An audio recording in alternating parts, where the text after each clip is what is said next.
Hello students, welcome back to my YouTube channel. आज के lecture में हम एग्जांपल्स को स्टडी करेंगे। चैप्टर नंबर 1 की एक्सरसाइज कंप्लीट हो चुकी हैं। एक्सरसाइज 1.1 से लेके 1.4 तक सभी क्वेश्चंस कंप्लीट हैं। अब हम एग्जांपल्स स्टार्ट करेंगे।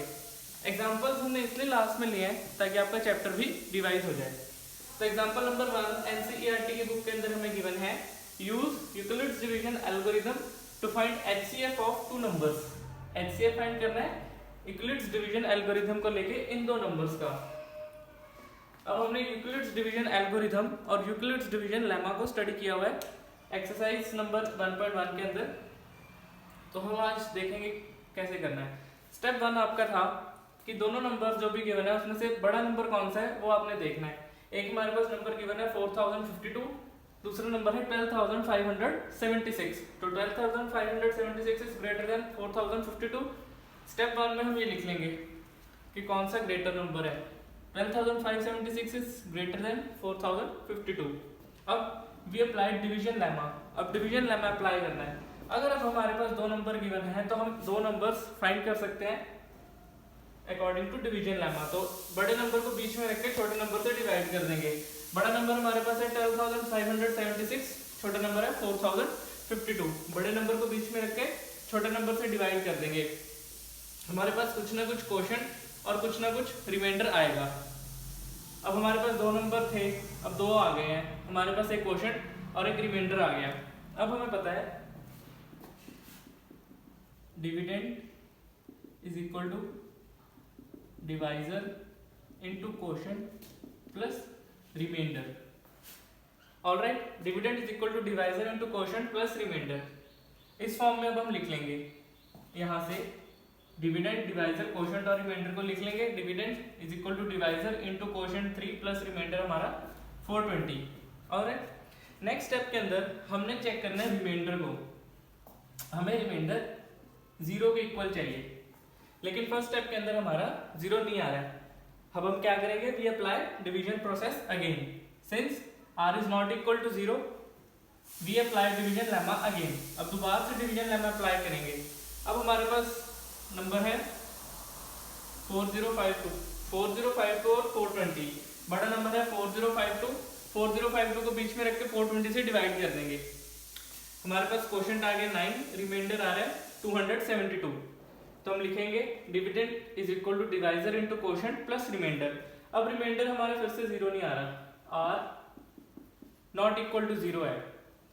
तो नेक्स्ट स्टेप क्या है, we apply division lemma again. Since remainder is not equal to 0, we apply division lemma again. हमें रिमाइंडर 0 चाहिए। जब तक रिमाइंडर 0 नहीं आता हम डिवीजन लेमा अप्लाई करते रहेंगे। नेक्स्ट स्टेप के अंदर 420 हमारा बड़ा नंबर है, 272 छोटा नंबर है। बड़े नंबर को बीच में रख के छोटे नंबर से डिवाइड कर देंगे। हमारे पास क्वोशंट और रिमाइंडर आ जाएगा। हम उसको इस फॉर्म में लिखेंगे, dividend is equal to divisor into quotient plus remainder. अब रिमाइंडर फिर से 0 नहीं आ रहा, फिर से अप्लाई करेंगे। Since r is not equal to 0, apply division lemma again. अब 272 और 148, 272 और 148।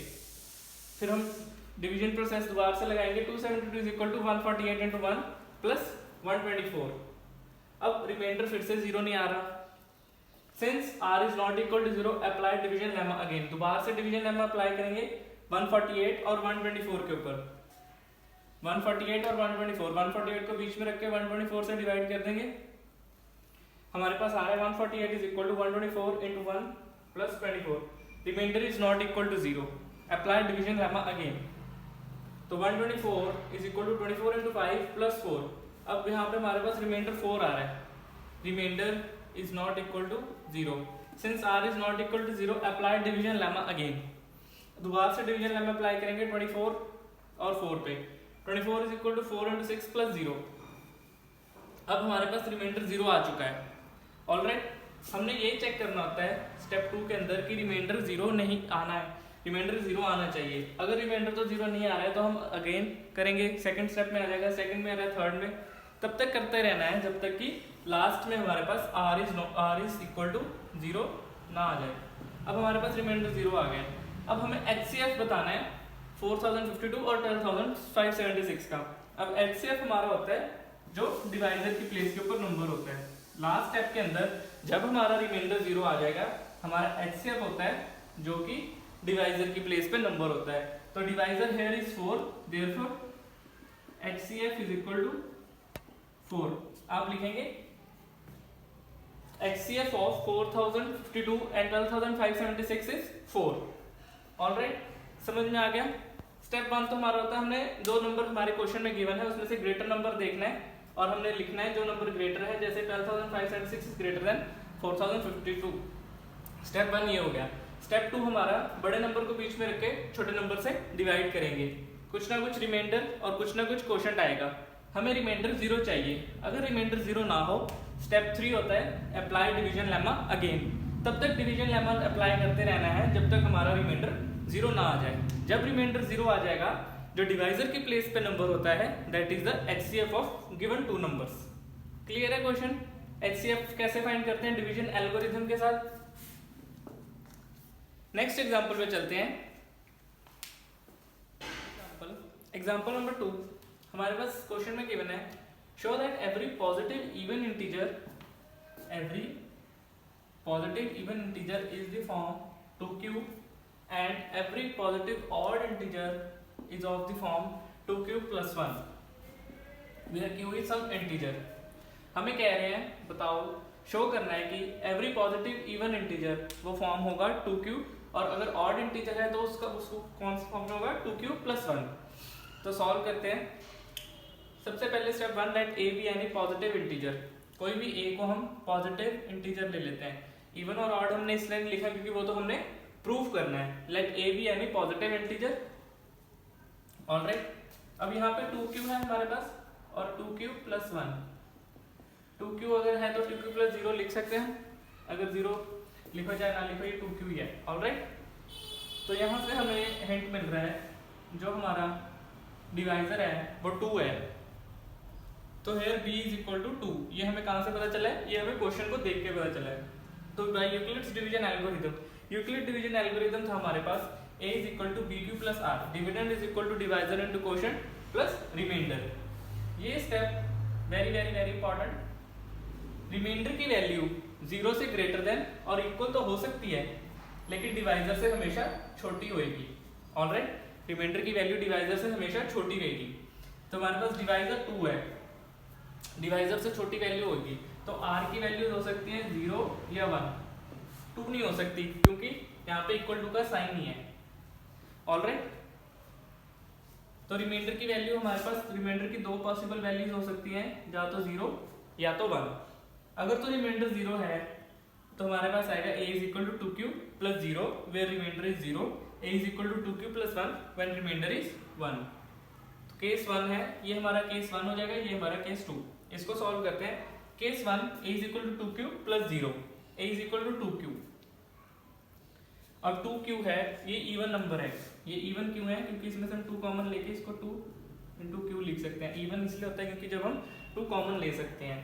तो जब a की वैल्यू 2q है तो जो हमारा इंटीजर है a वो इवन आ रहा है क्योंकि a हमारा कोई भी पॉजिटिव इंटीजर है। ठीक है, a हमारा इवन आ रहा है केस 1 के अंदर। केस 2 हमारे पास a is equal to 2q plus 1। अब 2q, इसको हम लिख सकते हैं 2 ब्रैकेट में q प्लस 1। 2 कॉमन लेके q ब्रैकेट में बच जाएगा। 2 कॉमन आ गया तो ये इवन है, लेकिन प्लस 1 भी है साथ में। प्लस 1 तो ऑड हो जाएगा। इवन प्लस ऑड हमेशा ऑड होता है। तो जब हमारे पास इंटीजर 2q प्लस 1 की फॉर्म के अंदर है तो हमारे पास ऑड आ रहा है। यही हमने प्रूफ करना था। लास्ट में हम लिखेंगे, क्वेश्चन वाली लाइन लिखनी है, every positive even integer is of the form 2q, क्योंकि हमने यहाँ पे सॉल्व कर दिया। अगर तो ये इंटीजर 2q की फॉर्म में तो इवन होगा, and every positive odd integer is of the form 2q plus 1। जब ऑड है तो 2q प्लस 1 आएगा, क्योंकि यहाँ पे ऑड है तो इंटीजर हमारा 2q प्लस 1 की फॉर्म के अंदर था।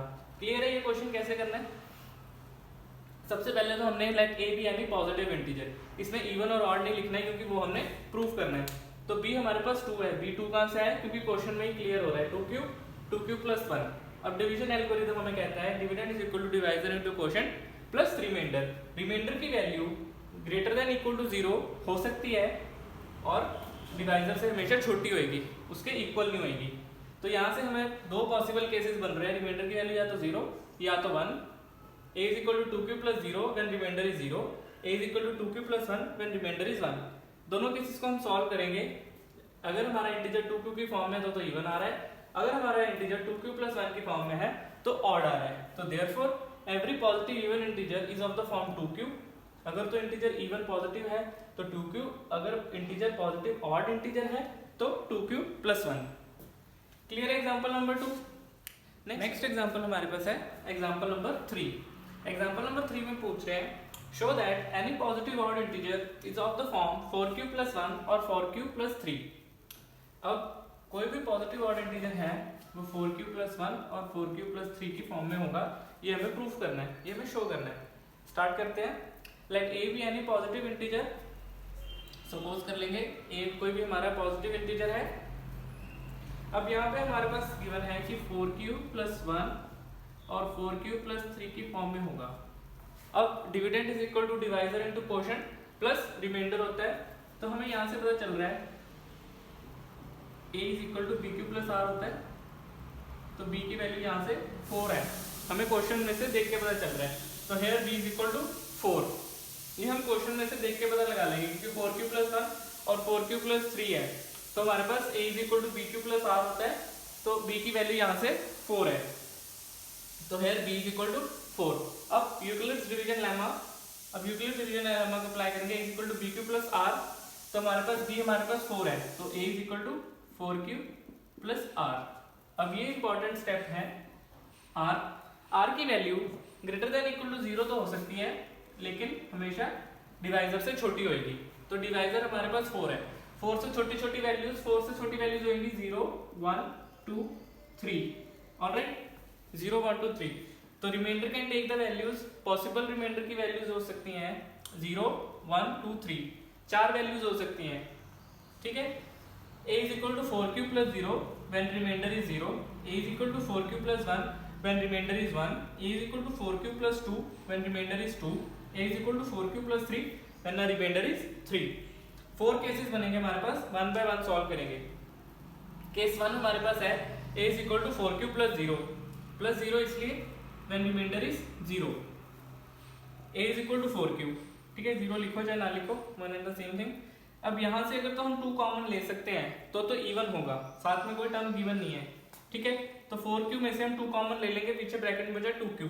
अब 2 कॉमन ले लिया हमने, ऑलराइट, पीछे कोई टर्म नहीं है, तो a हमारा इवन होगा, alright, a will be even when a हमारी फॉर्म होगी 4q plus 0, a की फॉर्म जब होगी 4q plus 0, ठीक है, a तब इवन होगा। केस 2 के अंदर आते हैं, a is equal to 4q plus 1 when remainder is 1, तो 4q में से तो हम 2 कॉमन ले लेंगे, alright, a is equal to 2 common 2q, लेकिन प्लस 1 एज इट इज है। अगर तो 2 कॉमन ले सकते हैं तो इवन होगा, लेकिन हमारे पास प्लस 1 भी है, ये प्लस 1 साथ में है तो 1 तो ऑड होता है, तो इवन प्लस ऑड हमेशा ऑड ही आएगा। तो इंटीजर ऑड होगा जब ये किस फॉर्म में होगा, 4q plus 1, ठीक है। Case 3, a is equal to 4q plus 2 when remainder is 2। अब इस पूरी टर्म में से हम 2 कॉमन ले सकते हैं, तो a is equal to 2 common, 4q का 2q और 2 कॉमन लेके प्लस 1।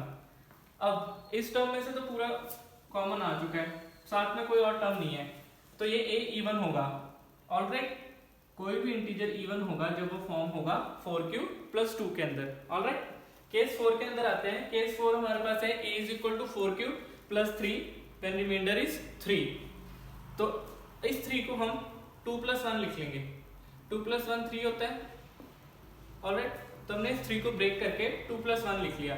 अब ये वाली जो टर्म है 4q plus 2, इसमें से तो 2 कॉमन आ जाएगा, 2 कॉमन लेके ब्रैकेट में 2q plus 1 और प्लस 1 साथ में, ये 2 कॉमन आ गई, ये तो इवन हो गया, लेकिन प्लस 1 साथ में तो ऑड है, तो इवन प्लस ऑड हमेशा ऑड होता है, तो a ऑड होगा जब a किस फॉर्म के अंदर होगा, 4q plus 3। अब हमारे पास ऑड आ रहा है, हमने प्रूव करना है कि एनी पॉजिटिव ऑड इंटीजर, हमने ऑड इंटीजर देखने हैं, ऑड हमारे पास आ रहे हैं केस 2 के अंदर when integer is 4q plus 1, और हमारे पास ऑड आ रहा है केस 4 के अंदर when integer is 4q plus 3। यही हमने प्रूव करना था, any positive odd integer is of the form 4q plus 1 और 4q plus 3। 4q प्लस 1 में भी ऑड है, 4q प्लस 2 में भी ऑड है। तो therefore any positive odd integer is of the form 4q plus 1 और 4q plus 3 from case 2 and case 4। Clear है ये question? Example number 3, example number 3, positive odd integer हमेशा 4q प्लस 1 और 4q plus 3 की form में आएगा। Alright.